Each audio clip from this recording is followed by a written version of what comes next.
احمده ونستعينه ونستغفره ونعوذ بالله من شرور انفسنا ومن سيئات اعمالنا من يهده الله فلا مضل له ومن يضلل فلا هادي له واشهد ان لا اله الا الله وحده لا شريك له واشهد ان محمدا عبده ورسوله يا ايها الذين امنوا اتقوا الله حق تقاته ولا تموتن الا وانتم مسلمون يا أيها الناس اتقوا ربكم الذي خلقكم من نفس واحدة وخلق منها زوجها وبث منهما رجالا كثيرا ونساء واتقوا الله الذي تساءلون به والأرحام إن الله كان عليكم رقيبا يا أيها الذين آمنوا اتقوا الله وقولوا قولا سديدا يصلح لكم أعمالكم ويغفر لكم ذنوبكم ومن يطع الله ورسوله فقد فاز فوزا عظيما أما بعد فإن خير الحديث كتاب الله وخير الهدي هدي محمد صلى الله عليه وسلم وشر الأمور محدثاتها وكل محدثة بدعة وكل بدعة ضلالة وكل ضلالة في النار اللهم صل على محمد وعلى آل محمد كما صليت على إبراهيم وعلى آل إبراهيم إنك حميد مجيد اللهم بارك على محمد وعلى آل محمد كما باركت على إبراهيم وعلى آل إبراهيم إنك حميد مجيد رب اشرح لي صدري ويسر لي أمري واحلل عقدة من لساني يفقهوا قولي رب زدني علما رب أعوذ بك من همزات الشياطين وأعوذ بك رب أن يحضرون قال الله تعالى في الكلام المجيد والفرقان الحميد أعوذ بالله من الشيطان الرجيم ولا تتمنوا ما فضل الله به بعضكم على بعض للرجال نصيب مما اكتسبوا وللنساء نصيب مما اكتسبوا واسألوا الله من فضله إن الله كان بكل شيء عليما برادران اسلام، حسد اور اس کی تباہ کاریاں اس پر گفتگو کا سلسلہ جاری ہے۔ حسد کہتے ہیں اللہ تعالیٰ نے کسی شخص کو کوئی نعمت دے رکھی ہے، اس نعمت کے زوال کی تمنا کر کہ یہ نعمت اس کے پاس کیوں ہے، میرے پاس کیوں نہیں۔ حسد کے کئی درجے ہیں۔ پہلا درجہ یہ ہے کہ ایک آدمی اپنے دوسرے بھائی سے حسد کا شکار ہو جاتا ہے، اس کے پاس دولت ہے میرے پاس کیوں نہیں، اس کے پاس عزت ہے میرے پاس کیوں نہیں، اس کے پاس شہرت ہے میرے پاس کیوں نہیں، اس کے پاس اتنا بڑا گھر ہے میرے پاس کیوں نہیں۔ اس کے پاس گاڑی ہے میرے پاس کیوں نہیں، اس سے حسد کا شکار ہو جائے، اس کی نعمت کے زوال کی تمنا کرنے کے ساتھ ساتھ عملی طور پر اس نعمت کے چھن جانے کی کوشش بھی کرے، یہ بدترین درجہ ہے۔ اور حسد کا دوسرا درجہ یہ ہے کہ انسان دوسرے انسان سے حسد کا شکار تو ہو جائے، اس کے پاس جو نعمت ہے اس کے زوال کی تمنا تو کرے، لیکن عملی طور پر کوشش نہ کرے کہ یہ نعمت اس سے چھن جائے۔ یہ دونوں درجے انتہائی کبیح ہیں، انتہائی برے ہیں۔ اللہ تعالیٰ نے فرمایا ہے کہ وَلَا تَتَمَنَّوْا مَا فَضَّلَ اللَّهُ بِهِ بَعْضَكُمْ عَلَى بَعْضٍ، اگر اللہ نے تم میں سے کسی کو ایک دوسرے پر فضیلت دے رکھی ہے تو اس کی ہوس نہ کرو، اس کی تمنا نہ کرو، ہاں اللہ تعالیٰ سے اس کا فضل، اس کے فضل کا سوال کرو کہ اے اللہ ہمارے اس بھائی کو تو نے یہ نعمت دے رکھی ہے، اے اللہ ہمیں بھی اس طرح کی نعمت عطا فرما، تو گنج بخش ہے، تیرے پاس تمام خزانے ہیں، تو خزانوں کا مالک ہے، جس طرح تو نے میرے اس بھائی کو اس نعمت سے نواز رکھا ہے، جس طرح تو نے اس کو مال دیا ہے مجھے بھی دے، جس طرح تو نے اس کو عزت دی ہے، یا اللہ مجھے بھی عزت عطا فرما۔ اللہ تعالیٰ سے اس کے فضل کا سوال کریں۔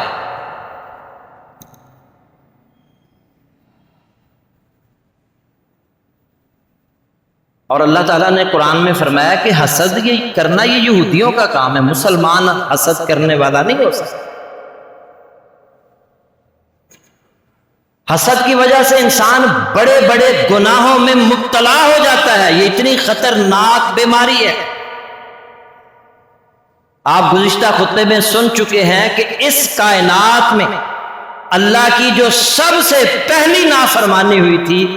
وہ حسد کی وجہ اور تکبر کی وجہ سے، اور اس زمین پر سب سے پہلا جو ناجائز قتل ہوا تھا اس کا سبب بھی حسد۔ قابیل اپنے بھائی حابیل سے حسد کا شکار ہو گیا اور اس نے اسے قتل کر دیا۔ تو حسد انسان کو قتل تک لے جاتا ہے، حسد انسان کو کبیرہ گناہوں میں مبتلا کر دیتا ہے، اور حسد کی بنا پر انسان یہ بھی نہیں دیکھتا کہ سامنے میرا بھائی ہے۔ یوسف علیہ السلام کے بھائیوں نے یوسف علیہ السلام پر جو ظلم کیا، جو زیادتی کی، اس کی وجہ بھی حسد تھی۔ حالانکہ یعقوب علیہ السلام اللہ کے نبی ہیں، ان کے یہ بیٹے ہیں، اور وہ سمجھ بیٹھے کہ ہمارے ابا جان یعقوب علیہ السلام یوسف سے اور اس کے بھائی سے ہم سے زیادہ محبت کرتے ہیں، اس سے وہ حسد کا شکار ہو گئے۔ اللہ رب العزت نے قرآن میں سورہ یوسف میں فرمایا اذ قالوا لیوسف واخوہ احب الی ابینا، جب انہوں نے کہا کہ یوسف اور اس کا بھائی جو ہے ہمارے باپ کو ہم سے زیادہ محبوب ہے، ابا جی اس سے زیادہ محبت کرتے ہیں، اس سے بھائی سے زیادہ محبت کرتے ہیں، وَنَحْنُ عُصْبَةٌ، حالانکہ ہم ایک پورا جتھا ہیں، پوری ایک جماعت ہیں، إِنَّ أَبَانَا لَفِي ضَلَالٍ مُبِينٍ، ہمارا باپ جو ہے وہ کھلی غلطی میں مبتلا۔ اقتلوا یوسف او اطرحوہ ارضا یخل لکم وجہ ابیکم، کہنے لگے یوسف کو قتل کر دو، اس کو کسی جگہ پھینک دو تاکہ ہمارے باپ کی توجہ صرف اور صرف تمہاری طرف ہو جائے، وَتَكُونُوا مِن بَعْدِهِ قَوْمًا صَالِحِينَ، اور بعد چ نیک بن جانا۔ پہلے قتل کر لو یا کسی دور کسی جگہ پر پھینک دو، توبہ کر لیں گے بعد چ ٹھیک ہو جائیں گے، نیک ہو جانا۔ وَتَكُونُوا مِن بَعْدِهِ قَوْمًا صَالِحِينَ، اور حسد کا شکار ہو کر یوسف علیہ السلام کو انہوں نے کنویں کے اندر پھینک دیا۔ حاسد یہ بھی نہیں دیتا کہ سامنے میرا بھائی ہے۔ جب انسان حسد کا شکار ہو جائے تو اپنے بھائیوں کو بھی معاف نہیں کرتا، ان پر بھی ظلم کرتا ہے، ناجائز مقدمات میں ان کو پھنسا دیتا ہے، ان کا جو حق اس کے ذمہ بنتا ہے وہ بھی ادا نہیں کرتا۔ یہودی جو تھے مدینہ میں آباد اس لیے ہوئے تھے کہ یہ وہ سرزمین ہے کہ جہاں آخری نبی آنے والا۔ انہوں نے اپنی کتابوں میں نبی صلی اللہ علیہ وسلم کے بارے میں پڑھا تھا، تو یہ مدینہ میں آباد ہو گئے کہ یہ وہ سرزمین ہے جہاں آخری نبی آنے والا ہے، اور پھر لوگوں کو بتایا کرتے تھے، مشرکوں کو، کہ وہ آخری نبی آنے والا ہے، ہم اس نبی پر ایمان لائیں گے اور پھر اس نبی کے ساتھ مل کر تمہیں یہاں سے نکال دیں گے اگر تم نے شرک سے توبہ نہ کی۔ مگر جب وہ نبی صلی اللہ علیہ وسلم آئے اور آپ بنو اسحاق کی بجائے بنو اسماعیل سے تھے، وہ حسد کا شکار ہو گئے، حالانکہ اللہ کے نبی صلی اللہ علیہ وسلم کو پہچانتے تھے، جانتے تھے کہ یہ وہی نبی ہے۔ اللہ نے قرآن میں فرمایا یعرفونہ کما یعرفون ابناءہم، وہ آپ کو ایسے پہچانتے ہیں جیسے اپنے بیٹوں کو پہچانتے ہیں، لیکن اس کے باوجود وہ آپ پر ایمان نہیں لائے۔ وجہ کیا بنی؟ حسد وجہ کہ یہ شریکوں میں نبی کیوں آ گئے۔ ابو جہل آف دی ریکارڈ جب گفتگو کرتا تھا اپنے ساتھیوں میں بیٹھ کر، کہتا تھا کہ یہ سچا نبی ہے، کیا کریں شریکاں سے آ گئے۔ ان شریکوں نے حاجیوں کو ستو پلائے، ہم نے بھی پلائے، حاجیوں کی خدمت کی ہم نے بھی کی، اب یہ نبوت کا اس نے اعلان کیا، نبی کہاں سے لے کر آئے؟ اب بس اس کی مخالفت کریں۔ اندازہ کریں کہ انسان جو ہے وہ جہنم خرید لیتا ہے حسد کی وجہ سے۔ یہ اتنی خطرناک بیماری ہے، اور اللہ کے نبی صلی اللہ علیہ وسلم کو اپنی امت سے یہ خدشہ تھا کہ میری امت کہیں حسد اور بغض میں مبتلا نہ ہو جائے، اور جب میری امت حسد اور بغض میں مبتلا ہوگی تو یہ بہت ساری برکات سے محروم کر دیے جائیں گے۔ ایک دفعہ اللہ کے نبی صلی اللہ علیہ وسلم، لیکن آج ہم اپنے معاشرے کے اندر دیکھتے ہیں کہ عام لوگوں کی تو بات چھوڑیں، بڑے بڑے علماء ایک دوسرے سے حسد کا شکار ہو جاتے ہیں کہ اس کی مسجد میں اتنے لوگ آتے ہیں، فلاں کی تقریر سننے کے لیے اتنے لوگ جمع ہو جاتے ہیں، فلاں اتنے بڑے عہدے پر فائز ہے، اتنے عرصے سے فائز ہے، اور پھر بڑے بڑے علماء حسد کا شکار ہو کر اس پر سازشیں کرتے ہیں، تہمتیں لگاتے ہیں، اس پر تنقید کرتے ہیں، ناجائز تنقید کرتے ہیں، اور وجہ اور سبب یہ ہوتی ہے کہ یہ اتنے بڑے عہدے پر بیٹھا ہے، میں کیوں نہیں بیٹھا، میرا حق تو میرا بنتا تھا۔ حالانکہ وہ اس بات کو مد نظر نہیں رکھتے کہ یہاں پر ہم نے اللہ کے لیے کام کرنا ہے، اللہ کے دین کے لیے کام کرنا ہے، اللہ کے دین کی سر بلندی کے لیے ایک عام سپاہی کی حیثیت سے کام کرنا پڑے تو کرنا چاہیے۔ آپ جتنے بڑے عہدے پر جائیں گے اتنی بڑی آپ سے قیامت والے دن پوچھ گچھ سوال ہوگا، مگر کوئی اس طرف توجہ نہیں دیتے، بس یہ مجھے عہدہ مل، اس کے پاس کیوں ہوتا ہے۔ نبی صلی اللہ علیہ وسلم نے فرمایا ان قریب میری امت کو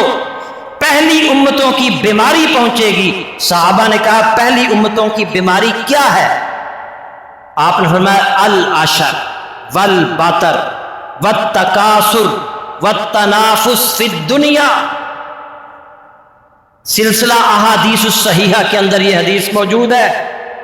مستدرک حاکم کے اندر بھی یہ حدیث موجود ہے۔ آپ نے فرمایا غرور، تکبر، کثرت کی ہرس، زیادہ سے زیادہ مال بنانے کی ہرس، والتنافس فی الدنیا، دنیا کے اندر محو ہو جانا، والتباعد، ایک دوسرے سے بیزار رہنا،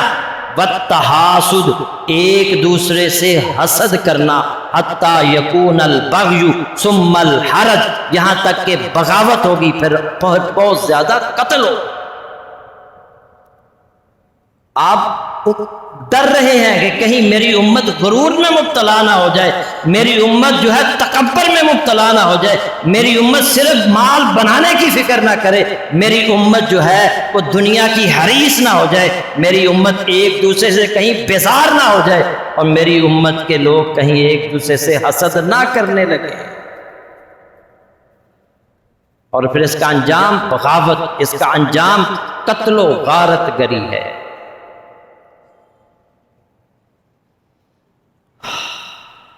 ملک کا حالات آپ کے سامنے ہیں کہ کیا یہ ساری بیماریاں ہمارے اندر موجود نہیں ہیں؟ تکبر ہمارے اندر، یہاں تک کہ فقیروں کے اندر بھی آپ کو تکبر اور غرور نظر آئے گا۔ آپ 2-4 روپے دے کر دیکھیں، وہ پیچھے کرے گا کہ یہ کیا دے رہے ہو مجھے، میں تجھے 5 روپے والا فقیر نظر آتا، اندازہ۔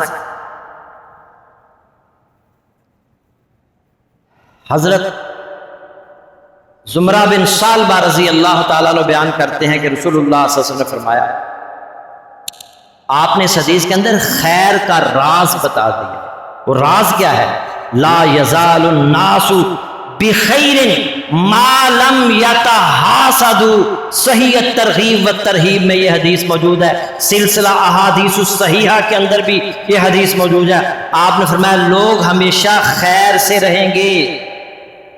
ما لم یتحاسدوا، جب تک وہ ایک دوسرے سے حسد نہیں کریں، جب تک ایک دوسرے سے حسد نہیں کریں گے خیر پر رہیں گے، ایک دوسرے کے خیر خواہ ہوں گے، ایک دوسرے کو فائدہ پہنچانے والے، ایک دوسرے کے کام آنے والے، ایک دوسرے کی مدد کرنے والے،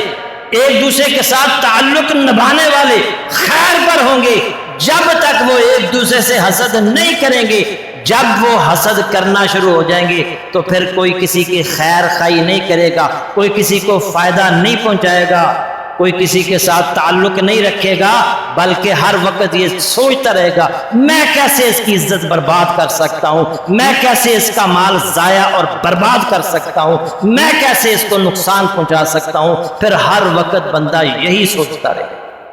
پھر خیر اٹھ جائے گی، برکات اٹھ جائے گی۔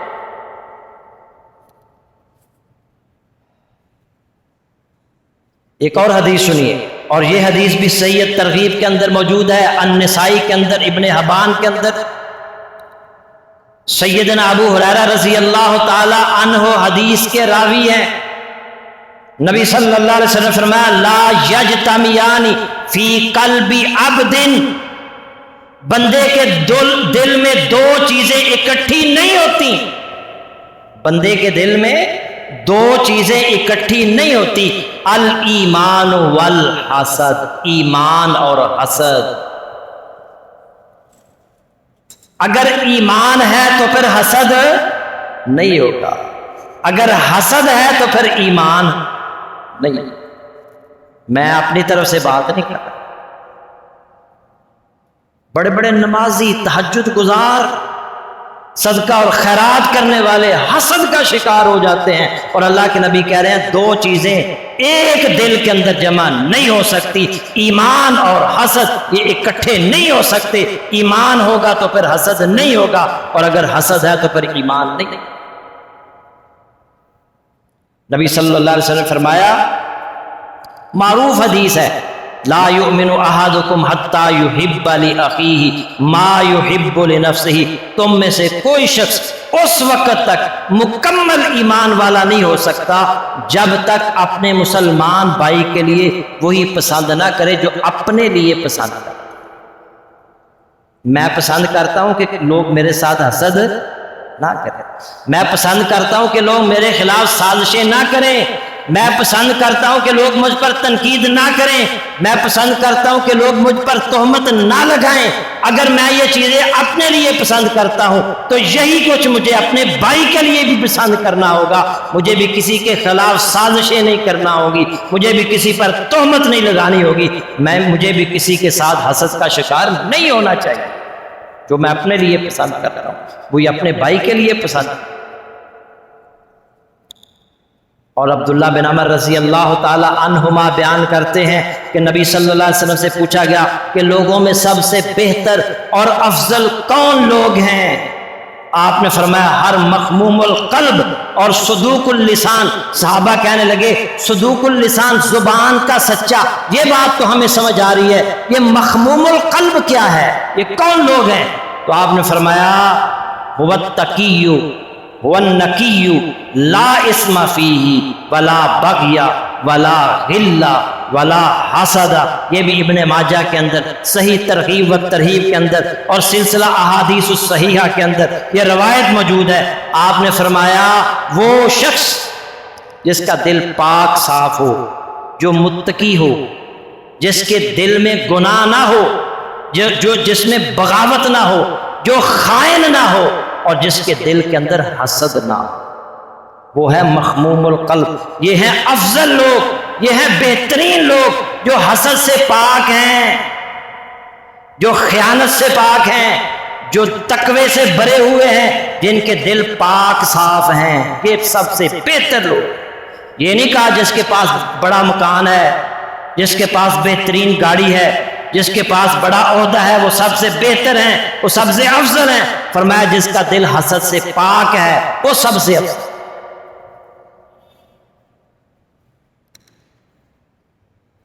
نبی صلی اللہ علیہ وسلم ایک دن مسجد نبوی میں تشریف فرما، آپ کے ارد گرد صحابہ بیٹھے ہیں اور آپ فرما رہے ہیں ابھی ابھی نا ایک شخص آئے گا جو جنتی ہے. ایک صحابی آئے اور ان کی داڑھی سے پانی کے قطرات نیچے گر رہے تھے. تازہ تازہ وضو کر کے آئے تھے. صحابی اسے دیکھ کر رشک کرنے لگے کہ اللہ کے نبی صلی اللہ علیہ وسلم نے اسے جنت کی بشارت دی. اگلے دن پھر آپ صحابہ کے ساتھ بیٹھے ہیں، مسجد نبوی میں بیٹھے ہیں، اور آپ پھر کل والا ارشاد دہراتے ہیں ابھی ابھی میری اس مسجد میں ایک شخص داخل ہوگا جو جنتی ہے. دوسرے دن بھی وہی صحابی.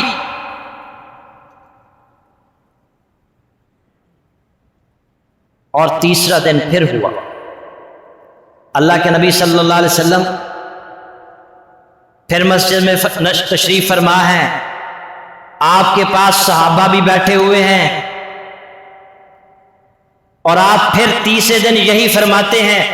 ابھی ابھی ایک شخص آنے والا ہے جو جنتی ہے، اور تیسرے دن بھی وہی صحابہ. جب مجلس برخاست ہوئی، عبداللہ بن عمر بن عاص رضی اللہ تعالی عنہما اس کے پیچھے پیچھے اس کے گھر چلے جاتے ہیں اور اسے جا کر کہتا ہے میرے بھائی میں تمہارا مہمان بننا چاہتا ہوں، 3 دن تک تمہارے ساتھ رہنا چاہتا ہوں. انہوں نے کہا ٹھیک ہے جی آ جائیں، ویلکم، خوش آمدید، میری خوش بختی ہے کہ آپ جیسے صحابی جو ہیں وہ میرے گھر میں مہمان بنیں گے. اب وہاں پر موجود سب صحابہ میں سے کوئی ایک صحابی بھی کوئی حسد کا شکار نہیں ہوا کہ اسے اللہ کے نبی نے جنت کی بشارت کیوں دی ہے، بلکہ عبداللہ بن عمر بن عاص اس کے ساتھ اس لیے گئے،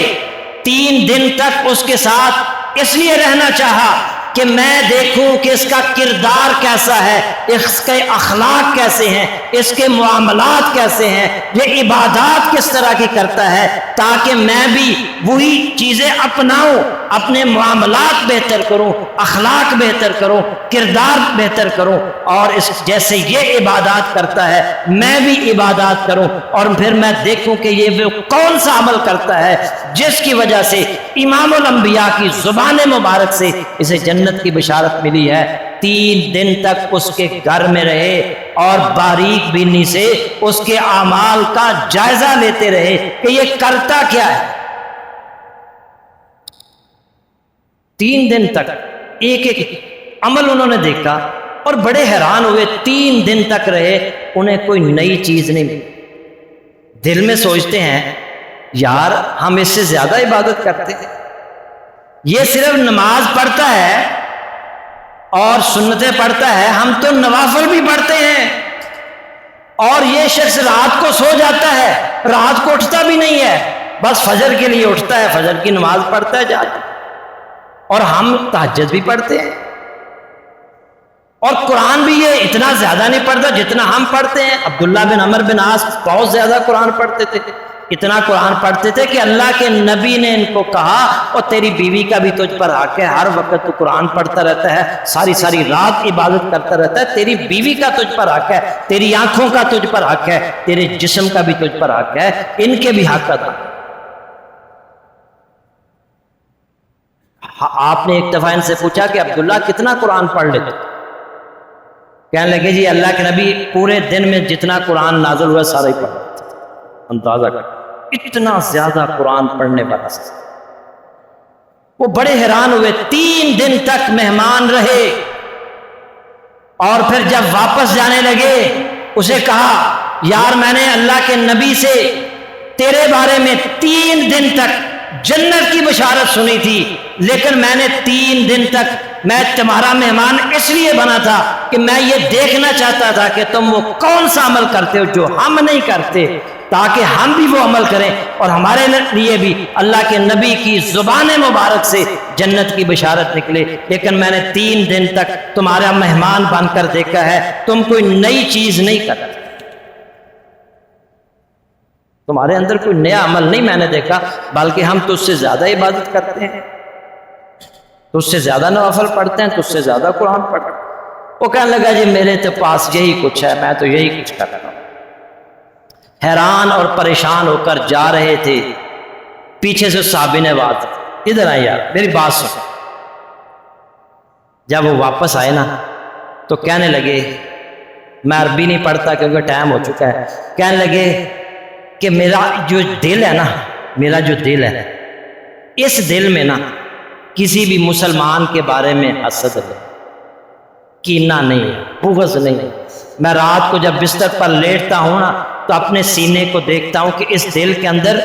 مسلمانوں کے بارے میں کیا ہے، تو میرے اس دل میں خیر ہی خیر ہوتی ہے، میرا یہ دل مسلمانوں کا خیر خواہ ہوتا ہے، ان کو فائدہ پہنچانے والا ہوتا ہے۔ اس دل کے اندر نہ حسد ہے، نہ بغض ہے، نہ کینہ ہے، اس دل کے اندر مسلمانوں کے لیے خیر ہی خیر ہے۔ اب جب عبداللہ بن عمر رضی اللہ تعالی عنہما اس سے یہ سنتے ہیں، فرماتا ہے یہی وہ عمل ہے، یہی وہ عمل ہے، یہی وہ عمل ہے جس پر امام الانبیاء کی زبان مبارک سے مسلسل 3 دن تک تمہارے لیے جنت کی بشارت ہم نے سنی۔